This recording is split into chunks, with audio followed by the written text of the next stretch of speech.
Bilhin mo na lahat to. Okay. Nandito ako. Cute na siya. Dito na bag ko. Saan? Cute. Si Sander.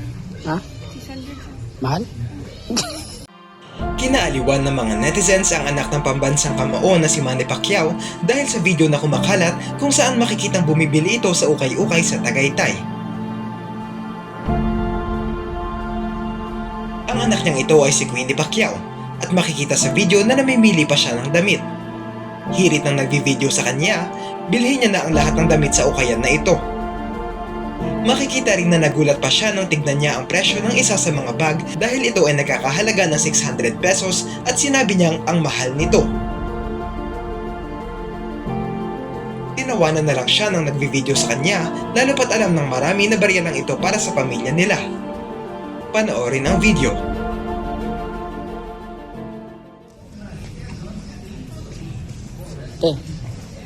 Bilhin mo na lahat to. Okay. Nandito ako. Cute na siya. Dito na bag ko. Saan? Cute. Sir, mga. Saan?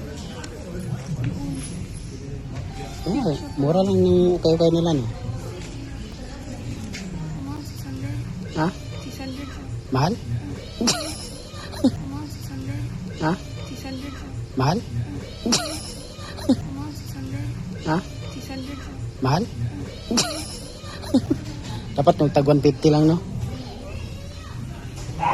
Mahalan pa din siya.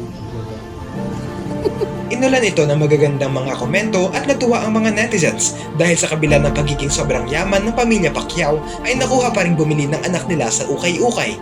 Pinapakita lang umano nito kung gaano sila ka-humble at nakakabilib lalo na't kaya naman nilang bumili ng mamahaling gamit pero pinili pa rin ni Queenie na maging simple ang pamumuhay.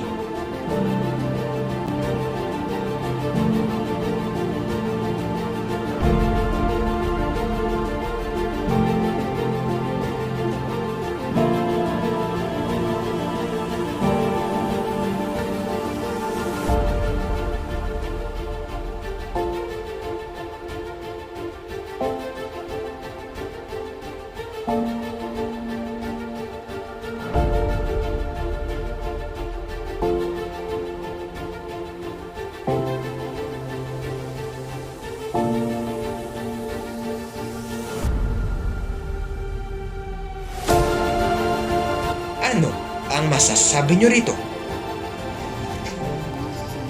Ha? Mahal? Dapat nung tag 150 lang, no? Mahalan pa din siya.